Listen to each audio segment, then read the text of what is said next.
আসসালামু আলাইকুম, আমি ডাক্তার মাশফিক আহমেদ ভুঁইয়া। আজকে একটা পেশেন্টের রিভিউ দিব, মানে পেশেন্টের অভিজ্ঞতা শেয়ার করব আপনাদের সাথে। যে এই পেশেন্ট হচ্ছে স্মৃতি মজুমদার। পেশেন্টের 2 ঘন্টা আগে ইআরসিপি করে আমরা পাথর বের করে স্ট্যান্ড বের করে দিছি। রুগী এখন হেঁটে বেড়াচ্ছে। আমি এই রুগীকে চিনতে পারি। এটা হচ্ছে রুগীর হাজবেন্ড, এটা হচ্ছে রুগীর ভাই। তাদের বাড়ি কিন্তু ফেনীর লোকজন জ্ঞানী মানুষ।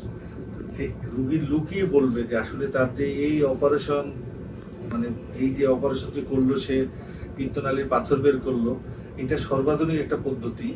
পিত্তনালীর পাথর আমরা এন্ডোস্কোপির মাধ্যমে বের করে ফেলি এবং এতে কোনো কাটা ছেঁড়া হয় না এবং রুগীর উপর কোনো চাপও করে না। এই যে আমাদের রুগী হাসতেছে আমার কথা শুনে, 1-1.5 ঘন্টা আগে রুগী অপারেশন করেছে, এখন তুমি বাড়ি যাবো, ঠিক আছে।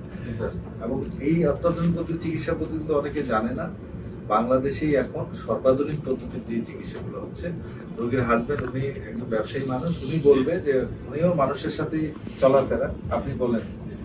জি, স্যারের কাছে আজকে আমরা দুপুর 3টায় ভর্তি হয়েছি। ওই আগে অপারেশন করছে, আজকে স্টেন্ট রিমুভ করছে এবং তার গুঁড়ো গুঁড়ো পাথরগুলো রিমুভ করছে। এখন বেশি সময় লাগে না, সর্বোচ্চ 20 থেকে 25 মিনিট সময় লাগছে। এখন আমার ওয়াইফ পুরোপুরি সুস্থ, হাঁটতেছে। এখন বাসায় নিয়ে চলে যাবো। স্যারের ব্যবহারও খুব ভালো, আমাদের কাছে মনোমালিন্য সুন্দর কথা বলছে এবং বুঝা দিয়েছে খুব সুন্দর, এবং স্যারের কার্যক্রম খুবই ভালো। আপনারা নিশ্চিন্তে আসতে পারেন স্যারের কাছে।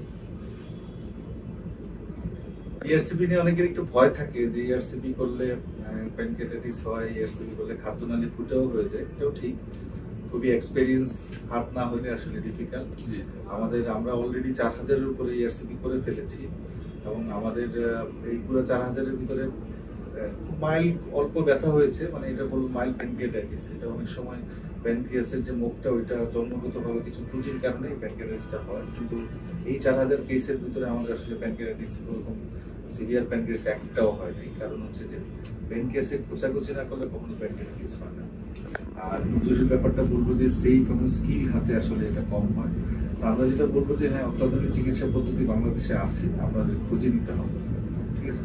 সবচেয়ে বেশি অপচিকিৎসা হয় এই জন্ডিস নিয়ে।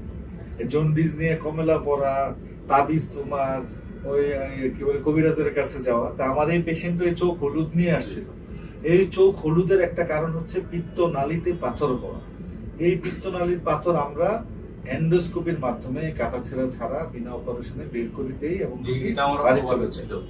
যেটা আমার ওয়াইফের হয়েছে, আমার ওয়াইফের ক্ষেত্রে পূর্ণ চোখ হলুদ হয়ে গেছে এবং শরীরে জ্বালা পোড়া, অ্যালার্জি এগুলো সব বেড়ে গেছিল এবং চুলকানি থানি আসে। এবং সবাই হচ্ছে একটা ভ্রান্ত ধারণা জন্ডিস হলে কমলা পড়া খাওয়া। আমরা খাওয়াইছি স্যার, জন্ডিসের ওষুধ নিয়ে খাওয়াইছি, বিভিন্ন ওষুধ খাওয়াইছি। এরপরে যখন ডাক্তারের কাছে গেলাম তখন বললো যে আপনার পিত্তনালী থলি থেকে পাথর পিত্তনালীতে চলে গেছে। এই যে ডাক্তারের কাছে না গিয়ে যে কবিরাজের কাছে গেল, প্রথম স্যার আমরা কি করবো স্যার, সবাই ওই ফাইল লেভেল কিনে খায়, তারপর ঝাড়ায়, 3-4 জায়গায় গেছে স্যার। যে ঝাড়ায় তাকে একটু আমাদের কাছে নিয়ে আসেন। গেছে স্যার 3-4, আমরা 15-20 দিন এটা করতে করতে 1 মাস এটা করতে করতে স্যার সময়টা লেট হয়ে গেছে।